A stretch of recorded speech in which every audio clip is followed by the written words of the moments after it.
welcome or welcome back to my YouTube channel. My name is Shivangi Lahoty, aka your designer Didi, and in today's video we will be talking about the creative ability test for Nift 2023 and your absolute 2-week game plan on how you should be prepping for your CAT paper, which is your drawing entrance examination for the Nift design entrance examination, which happens nationwide in India. Now, without wasting any time, let's quickly get started with this video.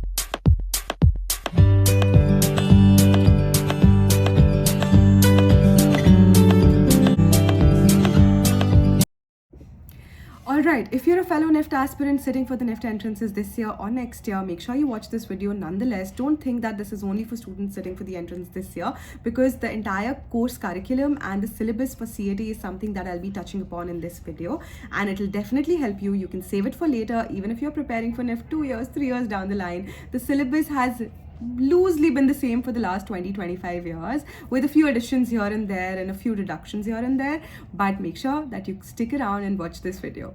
The first thing that I want to address here is that these are 3 things which are your absolute enemies and you need to get rid of them if you want to get into Nift this year, and that is your online streaming apps like Netflix and Voot and all of these other Prime videos and other platforms, social media notifications, which is Instagram, WhatsApp, Snapchat, YouTube. I mean, of course, this is educational, but barring this, and your gaming and shopping apps. All of you who feel that, "Arey, thoda sa hi to hum, Candy Crush khel rahe hain," please stop it. All your Myntra and your Tata Click and Flipkart, please remove them. Focus only and only on your Nift entrance examinations for the next 2 weeks. We literally don't have a lot of time in hand, and this is going to be the first thing which will help you get back on track and get back in focus. Now, the first thing that you need to do is understand that we can't do goal setting. I have done this exercise in the past where I've asked my students to set weekly goals and to set, annual goals and end goals. Here, right now, with just 2 weeks ahead of the exam, so we need to make sure that we set daily goals. And that is why this entire video has been broken down into 7 parts on how you can plan every 2 days and practice and prepare on those particular topics which I'm talking about. Now, let's quickly get started. Day 1 and 2, you need to focus on your 2D, 3D objects, your shape and form. So square, circle, triangle, rectangle, cube, cuboid, cylinder, cone, all of that. You need to work also on exploded view of objects. You have to use these basic forms and shapes and then build 3D objects out of them.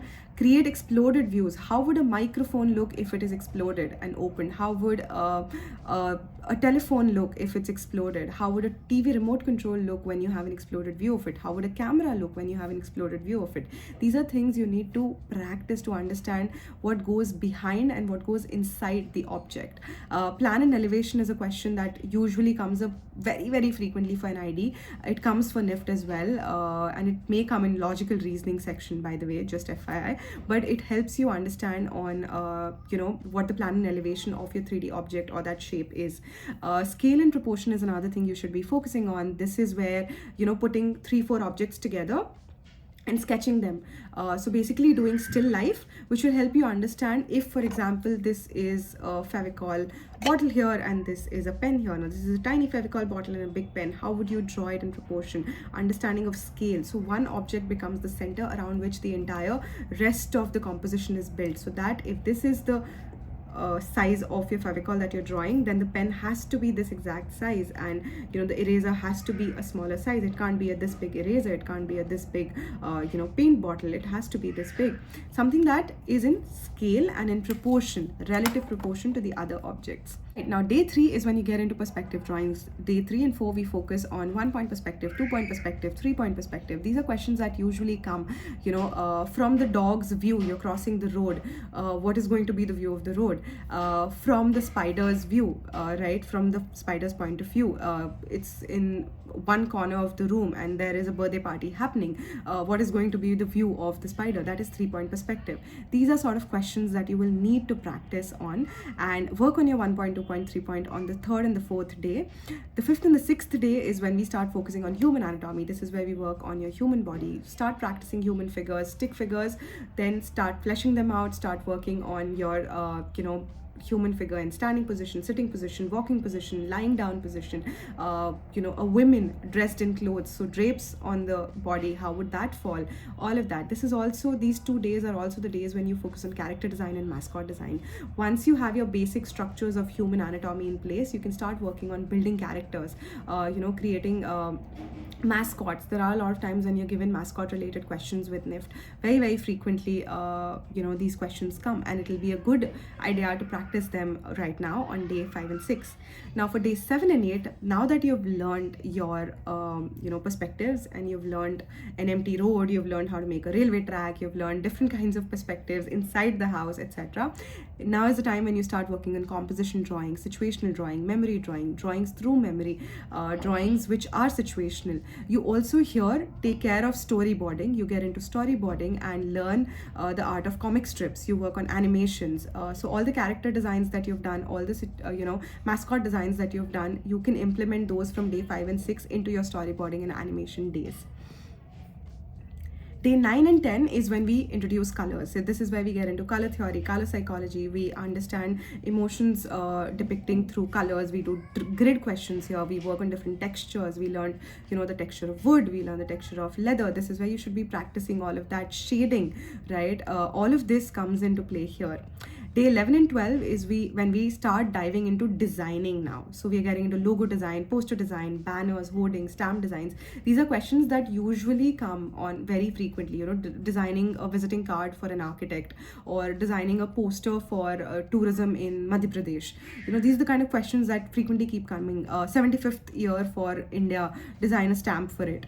Right, 75th year of independence for India, design a stamp. These are questions that you can expect to come. So make sure that you practice these on day 11 and 12. On day 13 and 14, which are your last 2 final days, we focus on 4-step drawing. Now 4-step drawing could be metamorphosis. It could be simply something like combing your hair, braiding your hair, ironing a shirt, right? Or it could be converting like a penguin into a pen, right? Or a bulb into a butterfly, things of such sort. You could have futuristic designs here that you could be practicing. Design inspirations come in here. So like in the past, we've had questions in Nift asking people to take inspiration from musical instruments and drawing like 4 musical instruments. These are questions that frequently come again.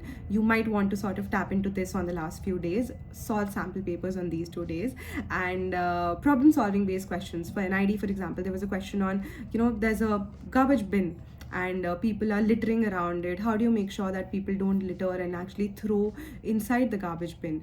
And that's problem solving again. So these are the kind of questions that you can expect for you to get in your Nift entrance examinations.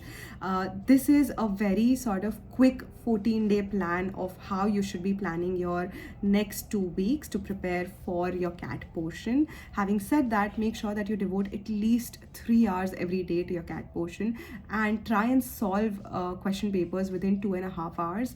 Don't wait till 3 hours. The remaining 30 minutes should be for practicing your hand movements. I say this endless number of times and I make all my students do it. Work on your line quality, work on making scribbles, work on making spirals, circles, work on making wavy lines. Do all of that just so that at the end of the day, when you sit down for your entrance examinations, you've practiced enough and your hand is exercised enough to be able to draw for 3 hours at a stretch, because your hand will get tired if you're not practicing. Alright, I hope this video was helpful for you. Coming up next is going to be GAT tips and tricks, which I'll be sharing with you guys in the coming week. And of course, time management, which is really important during the examination time. I hope that you enjoyed watching this video and it was beneficial. If it was, make sure that you give it a big fat thumbs up and leave a comment down below. I would love to hear from you guys.